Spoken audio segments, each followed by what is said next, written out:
ओम ज्ञानातिमिरन्धस्य ज्ञानाञ्जनशलाकया चक्षुरुन्मिलितं येन तस्मै श्रीगुरवे नमः।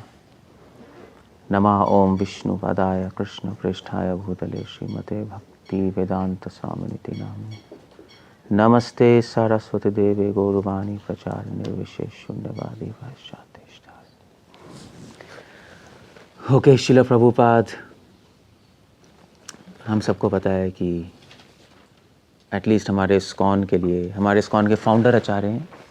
शिला प्रभुपाद ने हमेशा अपने डिसाइपल्स को इंसिस्ट किया था कि अपने लेटर हेड पे, अपनी बुक्स पे एसी भक्तिवेदांत स्वामी प्रभुपाद फाउंडर आचार्य इस्कॉन। प्रभुपाद कह रहे थे ये लिखना ज़रूरी है। और आई थिंक इससे एक ड्रॉबैक भी हुआ कि ऋत्विक फिलॉसफी आ गई। उन्होंने कहा फाउंडर आचार्य प्रभुपाद है तो वही है, बस नेक्स्ट 10,000 साल तो फिर वही गुरु है। सो बहुत प्रॉब्लमेटिक रहा है ये प्रभुपाद का statement, founder Acharya ISKCON, but ज़रूरी भी था ऑफ कोर्स। शिला प्रभुपाद ने ये बोला था डिसाइपल्स को, जब तक तुम ये लिखते रहोगे मेरा नाम और फाउंडर आचार्य ऑफ इस्कॉन, तब तक कोई प्रॉब्लम नहीं आएगी तुम्हें, तब तक कोई भी इस्कॉन को कुछ हानि नहीं पहुंचा सकता। आगे जितनी ऑब्स्टिकल्स आएंगी हट जाएगा। मतलब शिला प्रभुपाद जानते थे कि प्रभुपाद एम्पावर्ड है, बट एक्सेप्ट नहीं करते थे ऑफ कोर्स। शिला प्रभुपाद मायापुर में थे। मायापुर में जो अभी जो लॉन्ग बिल्डिंग है वहाँ पे खड़े हुए थे। प्रभुपाद खिड़की से बाहर देख रहे थे और प्रभुपाद, आई थिंक हमसदूत और ब्रह्मानंद स्वामी ये लोग आए थे अंदर। तो प्रभुपाद खिड़की से बाहर देखते हुए बोल रहे थे कि शायद जो भक्तिनाथ ठाकुर ने प्रिडिक्शन की है कि एक एम्पावर्ड आदमी आएगा। अपनी जो भक्तिनाथ ठाकुर ने बुक लिखी, कौन सी बुक थी वो, टीचिंग्स, हाँ चैतन्य शिक्षामृत, शायद हाँ चैतन्य शिक्षामृत, इंग्लिश वर्जन क्या था जो भी है। तो उसमें भक्तिनाथ ठाकुर ने लिखा है कि एक एम्पावर्ड आदमी आएगा जो भगवान का प्रचार पूरे संसार में फैला देगा। सो प्रभुपाद कह रहे थे शायद भक्तिनाथ ठाकुर ने जिसकी प्रेडिक्शन की वो शायद मैं हूँ। प्रभुपाद ने ऐसे करके बोला। प्रभुपाद ने ये नहीं बोला कि शायद वो मेरे गुरु महाराज थे, क्योंकि गौड़िया मठ ऐसा कहता है कि भक्तिनाथ ठाकुर ने प्रेडिक्शन की थी वो भक्ति सरस्वती ठाकुर के लिए की थी। बट ऑफ कोर्स क्योंकि भक्तिनाथ ठाकुर पहले बर्थ ले चुके थे, उसके बाद बुक लिखी गई है। तो शिला प्रभुपाद ने, मतलब आई थिंक प्रेडिक्शन कब की थी, 19 प्रभुपाद का बर्थ हुआ जब 1896 में ना, प्रभुपाद का बर्थ उसी ईयर हुआ था आई थिंक 1896। उसी वक्त प्रेडिक्शन किया। प्रभुपाद ने कहा शायद वो मैं हूँ। प्रभुपाद को पता है वो एम्पावर्ड है, but at the same time humble भी है कि एक्सेप्ट नहीं कर रहे कि मैं हूँ। प्रभुपाद को मगर अमेरिका जाने से पहले ये क्लियर था कि शिला प्रभुपाद के साथ सारी परंपरा है और शिला प्रभुपाद पूरे संसार में इस्कॉन को, गौड़िया वैष्णव समाज को स्प्रेड करने वाले हैं। शिला प्रभुपाद वृंदावन में थे, राधा दामोदर में तो उस टाइम नहीं रहते थे, उससे पहले। फिर शिला प्रभुपाद सबसे पहले केशव जी गौड़िया मठ में रहते थे, मथुरा में। और वहाँ पे केशव जी गौड़िया मठ पर, क्योंकि केशव जी महाराज उनके फ्रेंड ही थे।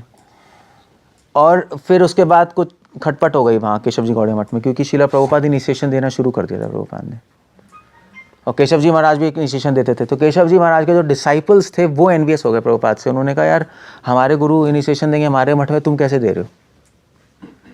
तो खटपट हो गई। तो केशव जी महाराज ने सबको बुलाया, सबको डांटा, मतलब आई मीन टू से उस पूरे ग्रुप में नारायण महाराज भी थे। इंटरेस्टिंग था थोड़ा फॉर्मूला। आई डोंट नो वो इसमें पार्टी थे नहीं थे, मुझे नहीं पता, I don't have record, but कुछ लोग बोल रहे थे वहाँ। तो ऑफकोर्स मतलब नारायण महाराज तो काफ़ी प्रो थे शिला प्रभुपाद के और इट वॉज गुड। बट ये जो था यहाँ पर उन्होंने बोला तो केशव जी महाराज ने सबको डांटा भी बुलाकर कि क्या है, शिला प्रभुपाद में हमारे बेस्ट गॉड ब्रदर हैं। बल्कि शिला प्रभुपाद को टाइटल भक्ति वेदांता गौड़िया मठ ने दिया था। भक्ति वेदांता स्वामी प्रभुपाद, ये तीनों टाइटल जो थे ये बाद में आए हैं। इनिशिएशन नाम था अभय चरणारविंद दास। श्री प्रभुपाद का ओरिजिनल नेम अभय है, उसमें चरणारविंद लग गया। भक्ति वेदांता टाइटल गौड़िया मठ ने दिया था। स्वामी सन्यास के बाद आया। और प्रभुपाद, जब प्रभुपाद वापस आए थे जब अमेरिका से यहाँ पर इंडिया, तो मायापुर मंदिर में रह रहे थे शिला प्रभुपाद, छोटी कुटिया नहीं है वो जो हट है, पता नहीं आप लोग को, वो हट में रह रहे थे, कंस्ट्रक्शन हो रही थी। शिला प्रभुपाद ने डिसाइपल्स के साथ चैतन्य गौड़िया मठ गए। भक्ति रक्षक श्रीधर महाराज, चैतन्य गौड़िया मठ, चैतन्य गौड़िया मठ थे, चैतन्य सारस्वत मठ, जिसमें भक्ति रक्षक श्रीधर महाराज का गौड़िया मठ है। वहाँ पे गए भक्ति रक्षक श्रीधर महाराज से मिलने। भक्ति रक्षक श्रीधर महाराज उनके गॉड ब्रदर और शिक्षा गुरु प्रभुपाद मानते थे।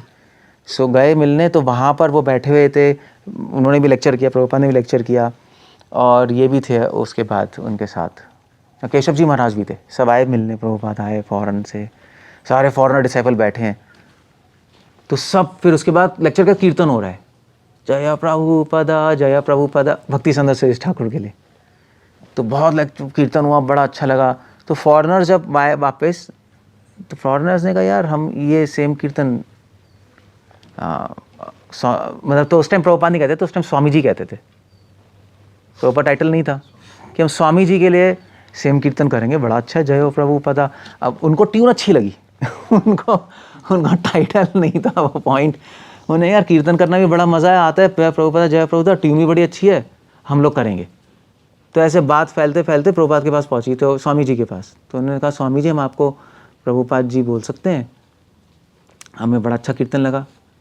तो प्रभुपाद ने कहा यस, कोई प्रॉब्लम नहीं, क्योंकि शिला प्रभुपाद सोच रहे थे कि अगर ये जय प्रभुपादा कीर्तन करेंगे तो प्रभुपाद को भक्तिनाथ ठाकुर का स्मरण आएगा। दैट्स द होल आइडिया, क्योंकि पूरे इतने साल ट्रेंड ही ऐसे है ना, जय प्रभुपादा कीर्तन सुनते ही प्रभुपाद का माइंड भक्तिनाथ ठाकुर के पास जा रहा है, क्योंकि गौड़िया मठ में ट्रेंड ही ऐसे हैं। सो दैट उन्होंने कहा ठीक है चलो अच्छा है ये, क्योंकि उनके 2-3 ऑप्शन आ रहे थे। विष्णुपाद कह रहे थे हम आपको विष्णुपाद बोल दें, पहले से डिस्कशन चल रही थी ये, तमाल कृष्ण महाराज और ये लोग कर रहे थे कि हमको टाइटल लगाना चाहिए, भी इतने बड़े आचार्य हो गए, फाउंडर आचार्य, विष्णुपाद, तीर्थपाद, प्रभुपाद। फिर जब कीर्तन सुना उन्होंने कहा कीर्तन में बड़ा मज़ा आएगा, विष्णुपाद जय विष्णुपाद सही नहीं लगेगा। तो ये प्रभुपाद टाइटल आ गया, 3 टाइटल लगे, भक्तिवेदांता, स्वामी और प्रभुपाद। सो केशव जी महाराज ने यही कहा कि भैया तुम इनको इनिशिएशन के लिए मना कर रहे हो, इनको टाइटल हमने दिया है, गौड़िया मठ ने ऑनर किया भक्ति वेदांता। उस टाइम प्रभुपाद नहीं था, उस टाइम तो स्वामी है और मैंने संन्यास दिया, मतलब पॉइंट क्या हो रहा है। मगर प्रभुपाद ने कहा कि छोड़ो, मैं कॉन्फ्लिक्ट हो रहा है, मैं अलग रह लूँगा। तो उसके बाद आई थिंक जाकर वो है ना हनुमान छट्टी नहीं है, पता है मथुरा में हनुमान छट्टी देखा है, वहाँ पे उन्होंने घर लिया था प्रभुपाद ने पहले। अब तो डिसमेंटल हो गया, वो हाथ से निकल गया इनके, पहले वहाँ थे। तो वहाँ रूम में रह रहे थे, और वहाँ पर ये जो थे चैतन्य सारस्वत मठ के जो अभी जो प्रेजेंट जो आचार्य हैं, वो उस टाइम ब्रह्मचारी थे भक्तिरस श्रीधर महाराज के अंडर। उनका नाम क्या था, गौरेंदु था, पता नहीं क्या नाम था, मैं भूल गया। सो वो ब्रह्मचारी थे, तो वो ब्रह्मचारी प्रभुपाद के साथ रहते थे। और शिला प्रभुपाद के साथ प्रभुपाद एक बार प्रभुपाद ऐसी अपना पूरी छोले बना के खा रहे थे, और वो ब्रह्मचारी बहुत स्ट्रिक्ट थे, तो वो ब्रह्मचारी अपना मूरी खाते थे, ऑस्टियर। तो प्रभुपाद ने ऐसे तब बैठे बैठे बोला कि केशव जी महाराज भी आए हुए थे। प्रभुपाद ने बोला यार तुम मूरी खा रहे हो, फ़ायदा क्या है, अच्छे से खाओ। तो वो थोड़ा एम्बैरेस हो गया, उसने कहा यार मैं तपस्या कर रहा हूँ। वरना कोई नहीं, पूरी खाओ प्रभुपाद को पूरी खाने का बहुत शौक था, कचौड़ी खाने का। आज कचौड़ी बन के आएगी। और पता नहीं, आई मीन टू से ये नहीं कह सकते कि प्रभुपाद भोगी थे। वो स्पिरिचुअली कुछ लोग कहते हैं कि शिला प्रभुपाद का जो रिलेशनशिप है भगवान से साखे रस था। और प्रभुपाद ने एक्चुअली ये जो थे ना गुरुदास, वो बता रहे थे शिला प्रभुपाद की एक बार मसाज कर रहे थे पैर की वृंदावन टेम्पल में। प्रभुपाद लेटे हुए थे, प्रभुपाद मसाज तो कराते थे सोते वक्त। वह लेटे हुए थे तो प्रभुपाद कह रहे थे कि मैं कृष्ण के साथ खेलना चाहता हूँ गोलोक में, और कचौड़ी खाना चाहता हूँ। और प्रभुपाद तो इसलिए कई लोग कहते हैं कि प्रभुपाद का साखे रस था, कई लोग कहते हैं मंजरी भाव, बट एनीवे जो भी है वॉट एवर इट इज़। सो प्रभुपाद ने कहा कचौड़ी वचौड़ी खाओ, तो उसने कहा नहीं प्रभुपाद मैं मूरी खा के रह लूँगा। प्रभुपाद ने उस टाइम कहा, केशव जी महाराज भी थे, ये बाद में लेटर ये बताया डिवोटीज़ ने। प्रभुपाद ने उस टाइम कहा कि तुम्हें पता नहीं है कि इस बूढ़े के लिए क्या प्लान है महाप्रभु का। प्रभुपाद ने बोला एक दिन आएगा पूरे संसार में मैं हरे कृष्णा मिशन को फैला दूंगा। सो प्रभुपाद तो वो शॉक्ड रह गया। एक्चुअली ये जो थे, ये जो बाद में जो मठ बने, जो एक्चुअली इनका नाम भूल लिया मैं, वही जो हम गए नहीं थे जिन्होंने अंगूठियाँ पहनी हुई थी, वही वो चैतन्य सारस्वत मठ के जो प्रेसिडेंट बने थे उसके बाद, उन्होंने बताया था कि उस टाइम ब्रह्मचारी थे। ये जो शिला प्रभुपाद जिस ब्रह्मचारी के लिए बोल रहे थे कि अमेरिका भेज दो, पता है लीला अमृत में आता है नहीं आता है, कि वो यही थे वो, किसको, क्योंकि इसके बाद बहुत अच्छे थे। और प्रभुपाद क्या करते थे, मज़े की बात यह है कि प्रभुपाद कैलकाटा में प्रीचिंग करने आते थे इसको लेकर, जब कैलकाटा में थे, वृंदावन में नहीं। और वृंदावन में जब थे प्रीचिंग करने आते थे, तो ये तो सैफरन था, प्रभुपाद उस टाइम वाइट थे जो कैलकाटा में, इसको बुला के लेके आते थे। प्रभुपाद क्या करते थे, लीलामृत में पता नहीं कहाँ है, इसको बिठाते थे बैसासन पे, लेक्चर शुरू करने से पहले कि जय राधा माधव आता था तो सब सैफरन वाले, और उस टाइम सैफरन की बहुत थी ना, सन्यासी लोग हैं, अपना हो गया और सब आ गए, अरे महाराज जी कुछ बोलेंगे, फिर प्रभुपाद जी कहते थे उतर उसको बता कुछ बैठ के लेक्चर देते क्योंकि मठ के विदिन तो पता ही है कि प्रभुपाद सीनियर है, चाहे वाइट में गृहस्थ हैं, मगर बाहर के लोगों के लिए ये ड्रेस ऊपर है तो नीचे बैठ के प्रभुपाद, प्रभुपाद की इंटेलिजेंस अलग थी। प्रभुपाद थोड़े कुछ लोग कहते थे प्रभुपाद बहुत अहंकारी भी थे, मतलब इन द सेंस कि गौड़िया प्रभुपाद बिजनेसमैन थे, और प्रभुपाद किसी की सुनते नहीं थे एज अ बिजनेसमैन। तभी जिस कौन सी कंपनी में काम करते थे प्रभुपाद पहले, बोस फार्मेसी में काम करते थे प्रभुपाद। वहाँ का जो ओनर था बहुत लाइक करता था, मगर शिला प्रभुपाद के अपने एजेंडास थे, अपना स्टाइल था, अपना ही सब करते थे। तो बोस वाले, वो फ्रेंड था प्रभुपाद के फादर का, तो बोस वाला कहता था कि अभे तुझे तो अपने बिजनेस खोलना चाहिए, तो किसी के अंडर नहीं रह सकता। प्रभुपाद की हैबिट नहीं थी किसी के अंडर रहने की।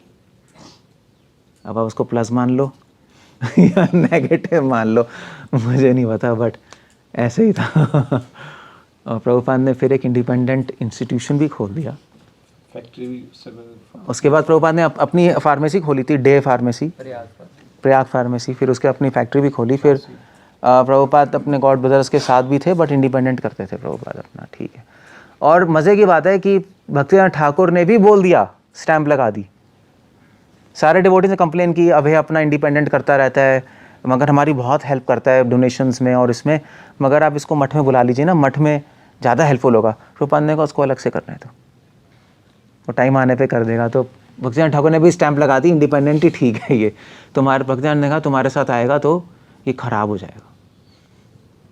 It was like that. So of course भगवान का प्लान था, प्रभुपाद कर सकते थे, और भगवान ने प्रभुपाद को अलग रखा है इन सब सिचुएशन से, गौड़िया मठ की पॉलिटिक्स से, इधर उधर से। भगवान इसलिए प्रभुपाद को ले गए। भगवान ने कोलैबोरेशन होने नहीं दी इस गौड़िया मठ की।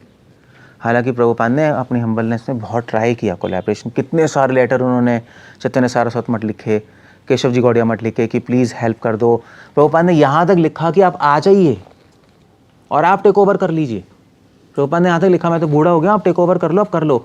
किसी ने रिस्पॉन्ड नहीं किया, एक लेटर वापस घूम के नहीं आया। भगवान की इच्छा थी कि प्रभुपाद एस्टैब्लिश हों 10,000 साल तक। शिला प्रभुपाद क्वालिफाइड थे, ऐसा नहीं है कि और लोग क्वालिफाइड नहीं थे, बट शिला प्रभुपाद स्पेशल थे और भगवान की नज़र में। इनफैक्ट कई लोग तो जो वृंदावन के जो वो हैं स्वामी, कौन है वो जो बहुत बोलते थे ना, जो बहुत बोलते हैं व्यास पूजा में, तो इतने आवाज़ में है ना, शास्त्री कोई थे ना, है ना, वो पता नहीं कौन है जो आते हैं, वो हमेशा ही बोलते हैं प्रभुपाद की व्यास पूजा ऑफरिंग में कि शिला प्रभुपाद नित्यानंद प्रभु के शक्ति वे शब्दार, हमेशा यही बोल के आते हैं। एग्जैक्ट स्टेटमेंट यही, शक्ति वे शब्द। और डेफिनेटली कोई क्वेश्चन ही नहीं है, शिला प्रभुपाद इतनी ओल्ड एज में ये करना इम्पॉसिबल है। यंग एज में फिर भी करते, समझ आता। कितनी एज, 70, कितनी एज में अमेरिका गए? 76 में नहीं, एज क्या थी? 69, 70 70 एज थी। 66 में गए थे और 70 की 70 की एज 86 96 में हाँ मौन हुआ है 70 की एज। हाँ 70 की एज में अमेरिका जाना और प्रीचिंग करना बिना पैसे के, हार्ट अटैक होना, ये इम्पॉसिबल है किसी के लिए। भक्ति तीर्थ महाराज ने यूके में किसी प्रोफेसर को, आई थिंक भक्ति तीर्थ महाराज कोई और थे, उन्हें प्रोफेसर को प्रभुपाद लीलामृत गिफ्ट की थी। उस प्रोफेसर ने पूरी लीलामृत पढ़ी और गिरिराज महाराज, तो उस प्रोफेसर ने गिरिराज महाराज से पूछा कि तुमने पढ़ी है? तो उन्होंने कहा भैया हमने नहीं पढ़ी हुई थी, किसने पढ़ी, हमारे तो फाउंडर आचार्य हैं। तो उन्होंने कहा तुमने पढ़ी नहीं, क्योंकि उस प्रोफेसर की एज भी 70 थी। तो उसने कहा मैं समझ सकता हूँ कि 70 की एज में बंदा क्या होता है, और 70 की एज में एक गए और मिशन स्टार्ट किया है, यह संभव है। अभी तो तुम यंग हो, तुम्हें समझ नहीं आएगा उन्होंने किया क्या। एक्चुअली मैं भी ये पहले, जब मैंने पहली बार लीलामृत पढ़ी थी ना, जब पहली बार पढ़ी थी, अब मैं पागल था जो भी, सन की तो था ही, तो मैंने सोचा मैं भी कर लूँगा ये। क्या है उसमें, क्या है, वर्ड में प्रीचिंग करनी है, हम भी ट्रैवल करके कर लेंगे, उसमें कौन सी बड़ी बात है, फालतू के आइडियाज़ तो होते ही हैं। ठीक है, क्यों ग्लोरीफाई कर रहे हैं इतना प्रभुपाद को? अमेरिका के हम भी चले जाएंगे, अमेरिका प्रीचिंग कर देंगे, उठा देंगे। मगर बाद में पता लगा कि ओल्ड एज तो दूसरा फैक्टर है, यंग एज में भी नहीं हो सकता है ये असंभव है। तो श्रील प्रभुपाद ने किया, कोई सुनने को तैयार ही नहीं है। श्रील प्रभुपाद की भी कौन सुन रहा था इंडिया में? 30 साल प्रभुपाद का किसी ने नहीं सुना। एक डिसाइपल बनाया, वो भी प्रभुपाद के एंटी हो गया था, वो भी मायावादी निकला। झांसी में था शायद, कोई पता नहीं। मगर प्रभुपाद की पेशेंस, परसिवरेंस, ये क्वालिटी, तभी तो प्रभुपाद को भगवान ने चुना। परसिवरेंस थी, प्रभुपाद लगे रहे। प्रभुपाद का कॉन्फ्लिक्ट हुआ अपने गॉड ब्रदर से, फिर भी लगे रहे। प्रभुपाद ने होप नहीं छोड़ी। ये आचार्य की बहुत बड़ी क्वालिटी होती है कि वो चलते रहते हैं, वो रुकते नहीं। श्रील प्रभुपाद को दिल्ली में किसी गाय ने कुछ मारा था, गाय ने, बेहोश हो गए थे, इतनी धूप में जा रहे हैं, कोई हेल्प नहीं, खुद प्रिंटिंग करा रहे हैं, ब्रेकफास्ट तक खाने के पैसे नहीं है, प्रिंटर उनको ब्रेकफास्ट दे रहा है, कह रहा है स्वामी जी आपने ब्रेकफास्ट खाया? श्रील प्रभुपाद कह रहे हैं नहीं मैंने नहीं खाया। पूरी रात चांदनी चौक में ऑफिस उनका था, चांदनी चौक में पूरी रात ट्रांसलेट कर रहे हैं। वॉज हेल एक्चुअली जो प्रभुपाद ने एक्सपीरियंस। एक तो हेल्थ की इशू होती है, एक ओल्ड एज होती है, दूसरी बात होती है फियर। 70 की एज में फियर आना ऑब्वियस है, मतलब आगे क्या होगा, कुछ ओल्ड एज है, कैसे प्रभुपाद ने होप नहीं छोड़ी। सो ये एक श्रील प्रभुपाद का बहुत यूनिक क्वालिटी थी। सारे आचार्यों की क्वालिटी होती है। कितने ऑब्स्टिकल्स होते हैं, कोई रिजल्ट नहीं आता है, वो लगे रहते हैं। क्यों लगे रहते हैं? क्योंकि उनको लोगों से कोई लेना देना नहीं है, उनको भगवान के प्लेजर से लेना देना है। प्रभुपाद ने बोला भी था कि मैं अमेरिका, प्रभुपाद ने सुमति क्या है मुरारजी को बोला भी था कि आप मुझे अमेरिका जाने दो। श्रील प्रभुपाद ने कहा, सुमति मुरारजी कह रही थी नहीं आप मत जाओ, मर जाओगे, शिप पे आपकी ओल्ड एज है, हार्ट अटैक हो जाएगा। प्रभुपाद को आ भी हार्ट अटैक, वो तो चलो आ गया, सही कह रही थी वो। श्रील प्रभुपाद ने मगर बोला कोई नहीं, सुमति को बोला कि कोई नहीं, अगर मर भी गया तो भी भगवान की सेवा करते करते ही मरूंगा, वो ज़्यादा अच्छा है। इससे अच्छा कि मैं वृंदावन में बैठ के अपना भजन करते करते मरूं, उससे अच्छा एक ग्लोरियस डेथ होगी कि मैंने कुछ ट्राई करके मरा अपने गुरु महाराज के मिशन को बढ़ाने के लिए। श्रील प्रभुपाद की ये विजन थी। प्रभुपाद की विजन नहीं थी कि मैं बम फोड़ दूंगा, मिसाइल चला दूंगा, पूरे संसार में मैं झंडा गाड़ दूंगा, वो नहीं थी। वो तो हम लोगों की होती है, हम ऐसे प्रीचिंग करते हैं। कहने का कोई नहीं। प्रभुपाद की विजन थी कि मैं ट्राई करता हूँ गुरु महाराज का मिशन के लिए, और मेरे गॉड ब्रदर्स भी ट्राई कर रहे हैं, मगर अगर मैं सक्सेसफुल ना भी हुआ तो भी वो मेरी सक्सेस है, क्योंकि मैंने ट्राई किया, मैंने बेस्ट ट्राई किया अपना, मैंने उस ट्राई में कोई छूट नहीं की, कोई कमी नहीं थी। सो ये श्रील प्रभुपाद का एक बहुत बड़ा क्वालिटी है जो हमें भी अपनी लाइफ में लानी चाहिए। In spite of all obstacles, इतने ऑब्स्टिकल्स होने के बाद भी कंटिन्यू करना भगवान की सेवा, उसी को कहते हैं प्रेम। श्रील प्रभुपाद की पूरी लाइफ हिस्ट्री एक लव ऑफ गॉड का बहुत बड़ा चैप्टर है। प्रेम ही है सब। आप एनालाइज करोगे, ओल्ड एज एक ऑब्स्टिकल, पैसे दूसरा ऑब्स्टिकल, कोई कांटेक्ट नहीं तीसरा ऑब्स्टिकल, कोई हेल्प नहीं, गौड़िया मटकी उनकी गॉड ब्रदर्स की चौथा ऑब्स्टिकल, शिप में जा रहे हैं जो अलाउड ही नहीं है, हार्ट अटैक्स आ गए, छठा ऑब्स्टिकल, कितने सारे ऑब्स्टिकल्स फिर भी प्रभुपाद कंटिन्यू कर रहे हैं। श्रील प्रभुपाद ने प्रैक्टिकली दिखाया प्रेम क्या है। जिसे कहते हैं प्रेम। इसलिए शिला प्रभुपाद एक प्रैक्टिकल आचार्य हैं। बाकी प्रभुपाद के गॉड ब्रदर्स, बाकी तो नहीं, चलो काफ़ी लोग केवल स्टोरी बोल रहे थे, प्रेम क्या है, ये है प्रेम, डेफिनेशन ये है, ऐसे ऐसे। प्रभुपाद ने कहा मैं करके दिखाऊंगा। इसको बोलते हैं आचार्य।